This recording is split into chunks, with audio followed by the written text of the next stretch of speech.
नमस्कार सभी साथियों को। दोस्तों इस वीडियो में बात करेंगे। आज ही आपका नोटिफिकेशन निकाला गया है। दिल्ली पुलिस में आपकी वैकेंसी निकाली गई हैं मेल एंड फीमेल कांस्टेबल की 7,500 के करीब दोस्तों यहाँ पर वैकेंसी हैं। तो इस वीडियो में बात करेंगे आपका मेल एंड फीमेल कांस्टेबल से रिलेटेड आपकी फॉर्म भरने से आपकी सिलेक्शन तक की संपूर्ण जानकारी आपको इस वीडियो में यहाँ पर मिलने वाली है। तो वीडियो को लास्ट तक जरूर देखिएगा। आपकी फॉर्म भरने की डेट स्टार्ट हो रही है दोस्तों 1 सितंबर से 30 सितंबर तक रहने वाली है। ऑनलाइन फ़ीस पेमेंट कर सकते हैं आप 30 सितंबर के रात के 11 बजे तक।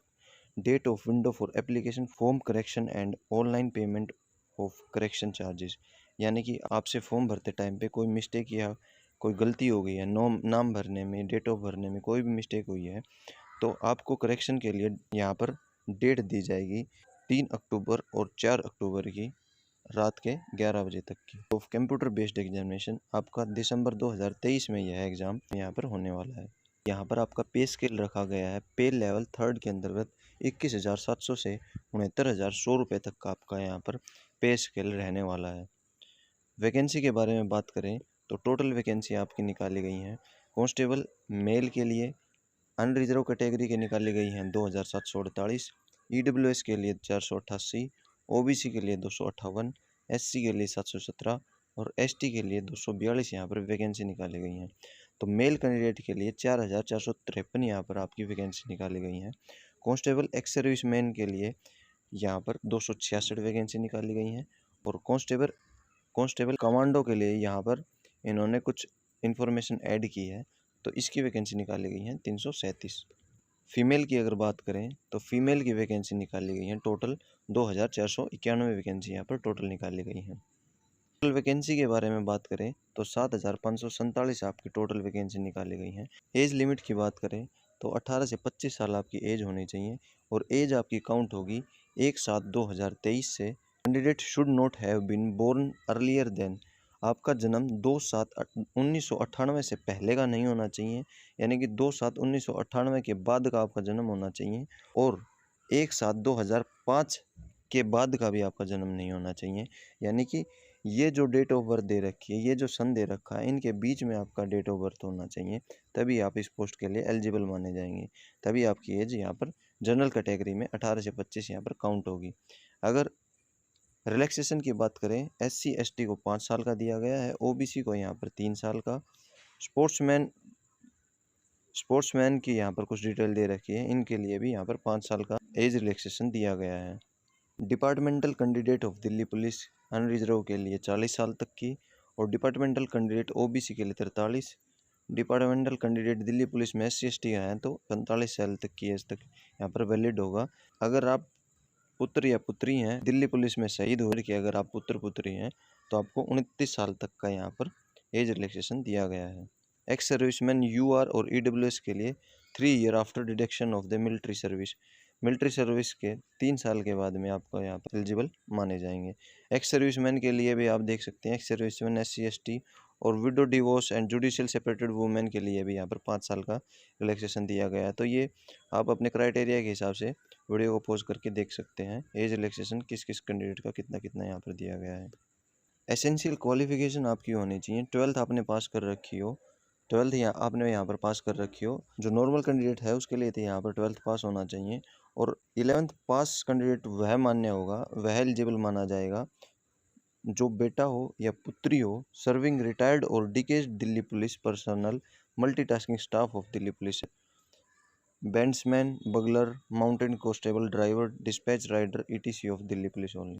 किसी के पिताजी का यहाँ पर शहीद हुए हों दिल्ली पुलिस में रहते हुए, मल्टीटास्किंग में रहते हुए या दिल्ली पुलिस के किसी भी विभाग में रहते हुए अगर वो शहीद हुए हैं तो उनकी एजुकेशन क्वालिफिकेशन यहाँ पर 11th पास मांगी गई है। 11th पास भी उनकी एजुकेशन क्वालिफिकेशन यहाँ पर मान्य होगी। और सबसे इम्पोर्टेंट पॉइंट यहाँ पर आपके पास होना चाहिए, मेल कैंडिडेट के लिए must possessive a valid driving licence, light motor vehicle cycle और कार, या आपके पास में ड्राइविंग लाइसेंस इस वैकेंसी के लिए ज़रूर आपके पास में मांगा गया है। अगर आपके पास में ड्राइविंग लाइसेंस नहीं है तो आप इस पोस्ट के लिए एलिजिबल नहीं माने जाएंगे।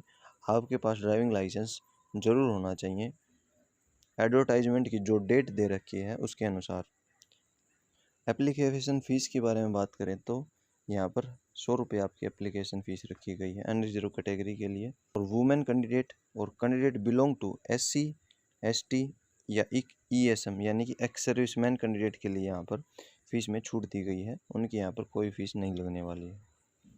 स्कीम ऑफ एग्जामिनेशन, आपका एग्जामिनेशन होगा कंप्यूटर बेस्ड, आपका टेस्ट होने वाला है, फिजिकल मेजरमेंट टेस्ट होगा, आपका मेडिकल एग्जामिनेशन होगा। तो 3 फेजेस से आपकी भी है वैकेंसी निकलने वाली है। आपका रिटन एग्ज़ाम होगा, आपका फिजिकल मेजरमेंट टेस्ट या रनिंग होगी, थर्ड आपका मेडिकल प्रोसीजर रहेगा और उसके बाद में फाइनली आपको ज्वाइनिंग यहाँ पर दी जाएगी। जो बच्चा इन तीनों फेजेस से होकर पास गुजरेगा उसी को यहाँ पर फाइनल सिलेक्शन यहाँ पर मिलने वाला है। कंप्यूटर बेस्ड एग्जामिनेशन के बारे में बात करें तो 100 क्वेश्चन रहेंगे 100 मार्क्स के, यानी कि एक क्वेश्चन एक मार्क्स का यहाँ पर रहने वाला है। सब्जेक्ट के बारे में बात करें तो जनरल नॉलेज करंट अफेयर से संबंधित आपके 50 क्वेश्चन 50 मार्क्स के यहाँ पर रहने वाले हैं। रीजनिंग के 25 क्वेश्चन 25 मार्क्स, न्यूमेरिकल एबिलिटी यानी कि मैथ के 15 क्वेश्चन 15 मार्क्स के, और computer fundamental MS excel MS word communication internet WWW world wide web and web browser से संबंधित 10 क्वेश्चन यहाँ पर 10 मार्क्स के रहने वाले हैं, जिसके लिए आपको 1.5 घंटे का समय यहाँ पर आपको मिलने वाला है। इसी एग्ज़ाम में दोस्तों कंप्यूटर बेस्ड एग्जामिनेशन में आपकी 1/4 यहाँ पर नेगेटिव मार्किंग रहेगी, यानी कि कोई भी 4 क्वेश्चन के गलत होने पर आपका जो एक सही आंसर है, एक जो सही नंबर है वो यहाँ पर आपका डिडक्ट किया जाएगा। एग्जामिनेशन का सिलेबस यहाँ पर दे रखा है। जनरल नॉलेज का आप स्क्रीनशॉट ले लीजिएगा, ये सभी टॉपिक से आपसे क्वेश्चन पूछे जाने वाले हैं। रीजनिंग से ये सभी टॉपिक्स हैं, इनसे क्वेश्चन पूछे जाएंगे। आप बारी बारी वीडियो को पॉज करके यहाँ पर स्क्रीनशॉट ले सकते हैं। न्यूमेरिकल एबिलिटी में ये सभी चैप्टर से आपको क्वेश्चन पूछे जाएंगे। और लास्ट में बात करें कंप्यूटर फंडामेंटल MS एक्सेल से संबंधित आपसे इन सभी टॉपिक से क्वेश्चन पूछे जाने वाले हैं। Physical endurance test and measurement test यहाँ पर आपका रखा जाएगा। मेल कैंडिडेट के लिए यहाँ पर आपकी रनिंग रहेगी 1600 मीटर की। 30 साल की एज तक के कैंडिडेट के लिए यहाँ पर 1600 मीटर की रेस रखी गई है मेल कैंडिडेट के लिए। लॉन्ग जंप 14 फीट का होगा, हाई जंप यहाँ पर 3 फीट 9 इंच का रहने वाला है। इसके लिए 6 मिनट में आपका समय दिया जाएगा रनिंग के लिए। 30 से 40 साल के बीच में जो कैंडिडेट हैं उनके लिए 7 मिनट का रखा गया है रेस का टाइम, और 40 से ज़्यादा जो एक्स सर्विसमैन होंगे उनके लिए 8 मिनट का यहाँ पर समय दिया गया है। लॉन्ग जंप में 13 और 12 का यहाँ पर डिफरेंस देखने को मिलेगा, और 3 फीट 6 इंच यहाँ पर 30 से 40 के लिए, और 40 से ऊपर के वाले कैंडिडेट के लिए 3 फुट 3 इंच का यहाँ पर हाई जंप यहाँ पर देखने को मिलेगा। हाइट के बारे में बात करें, सबसे मेन जो पॉइंट है वो बच्चों के साथ में कन्फ्यूजन हाइट का रहता है। तो 170 सेंटीमीटर आपकी हाइट होनी चाहिए, यानी कि 5 फीट 7 इंच आपकी हाइट होनी चाहिए अनरिजर्व कैटेगरी के लिए। बाकी आपको हाइट में भी रिलैक्सेशन देखने को मिलेगा 5 सेंटीमीटर का। ये जो क्राइटेरिया होगा हिल एरिया, गढ़वाल, ये सभी जो जाति से संबंधित होगा, या हिमाचल अरुणाचल प्रदेश, इन स्टेट से जो कैंडिडेट होगा उनके लिए यहाँ पर 5 सेंटीमीटर का हाइट में छूट दिया गया है। आप जिस भी रीजन से बिलोंग करते हैं उस हिसाब से यहाँ पर डिटेल चेक कर सकते हैं। अनरिजर्व कैटेगरी के लिए 170 सेंटीमीटर हाइट यहाँ पर रहने वाली है। 5 सेंटीमीटर का आपको रिलैक्सेशन मिलेगा ST कैंडिडेट, और साथ ही 5 सेंटीमीटर रिलैक्सेशन मिलेगा जिनके मम्मी या पापा यहाँ पर शहीद हुए हैं दिल्ली पुलिस में रहते हुए। छाती का यहाँ पर मेल कैंडिडेट का साइज रखा गया है 81 सेंटीमीटर, और 81 सेंटीमीटर के साथ में 4 सेंटीमीटर की आपकी कम से कम फुल आउट होनी चाहिए। 81 से 85 के बीच में आपकी यहाँ पर चेस्ट मांगी गई है। यहाँ पर 5-5 सेंटीमीटर का विभिन्न कैटेगरीज के लिए विभिन्न कैंडिडेट को यहाँ पर रिलैक्सेशन दिया भी गया है। फीमेल कैंडिडेट के लिए यहाँ पर जिनकी उम्र 30 साल तक है उनके लिए 1600 मीटर का समय 8 मिनट का, लॉन्ग जंप 10 फीट का, और हाई जंप यहाँ पर 3 फीट का। वहीं 30 से 40 के लिए 9 मिनट का समय रखा गया है रेस के लिए। लॉन्ग जंप का 9 फीट, हाई जंप का 2 फीट 9 इंच, और 40 साल के ऊपर के लिए ये तीनों क्राइटेरिया यहाँ पर दिए गए हैं। फीमेल के लिए अगर हाइट के बारे में बात करें तो फीमेल की हाइट यहाँ पर 157 सेंटीमीटर होनी चाहिए अनरिजर्व कैटेगरी के लिए। बाकी फीमेल की हाइट में 2 सेंटीमीटर का छूट दिया गया है इन सभी रीजन से बिलोंग करने वाले कैंडिडेट को, और 2 ही सेंटीमीटर का यहाँ पर रिलैक्सेशन देखने को मिलेगा SC ST को। 5 सेंटीमीटर का रिलैक्सेशन मिलेगा यहाँ पर जिनके मम्मी या पापा दिल्ली पुलिस में रहते हुए उन्होंने अपनी जान गंवाई है। मेडिकल स्टैंडर्ड के बारे में यहाँ पर टैटू अलाउड नहीं होगा। साइज़ आपका 1/4 होना चाहिए पर्टिकुलर पार्ट से, यानी कि एल्बो के ऊपर है तो इसका एल्बो के साइज़ का 1/4 आपका यहाँ पर टैटू का साइज़ मांगा गया है, मतलब 1/4 ही होना चाहिए। अगर इससे बड़ा होगा तो यहाँ पर आपका मान्य नहीं होगा। देखिए, मोड ऑफ सिलेक्शन, आपका सिलेक्शन किस आधार पर होगा, तो यहाँ पर सबसे पहले आपका कंप्यूटर बेस्ड एग्जामिनेशन, यानी कि जो 100 क्वेश्चन का 100 मार्क्स का यहाँ पर पेपर होगा वो सबसे पहले कंडक्ट करवाया जाएगा। उसमें लिस्ट लगेगी, वैकेंसी के अकॉर्डिंग कैंडिडेट की लिस्ट लगेगी। उसके बाद में आपका फिजिकल मेजरमेंट टेस्ट यानी कि पीएमटी होने जा रहा है, जिसमें आपकी running, long jump, high jump रहेंगी। उसके बाद में जो क्वालिफाई कैंडिडेट होंगे फिजिकल को क्वालिफाई करेंगे। उसके बाद में एक फाइनल मेरिट लिस्ट बनेगी दोस्तों।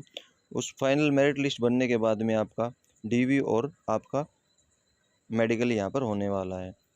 तो ये जो डीवी और मेडिकल वाला प्रोसेस है, ये आपका फाइनल प्रोसेस रहेगा। आपका मेन एग्ज़ाम जिसके आधार पर सिलेक्शन होगा वो कंप्यूटर बेस्ड एग्जामिनेशन होगा, जो कि 100 नंबर का 100 क्वेश्चन का 100 नंबर का यहाँ पर रखा गया है। कंप्यूटर बेस्ड एग्जाम में आप जितना ज़्यादा स्कोर करेंगे उतना ही आप सिलेक्शन के नज़दीक होंगे। सो दोस्तों, यह वीडियो थी आपकी दिल्ली पुलिस में मेल एंड फीमेल कांस्टेबल की वैकेंसी से संबंधित। आई होप कि मैंने फॉर्म भरने से लेकर सिलेक्शन तक की आपके सभी पॉइंट्स को इस वीडियो में क्लियर करने की कोशिश की है। अगर फिर भी कुछ डाउट रह जाते हैं तो आप इस वीडियो के कमेंट बॉक्स में कमेंट कीजिएगा। मैं कोशिश करूँगा आपके सभी डाउट्स को क्लियर करने की। धन्यवाद दोस्तों, वीडियो को लास्ट तक देखने के लिए आप सभी का बहुत बहुत धन्यवाद। मिलते हैं किसी नेक्स्ट वीडियो में किसी नेक्स्ट अपडेट के साथ।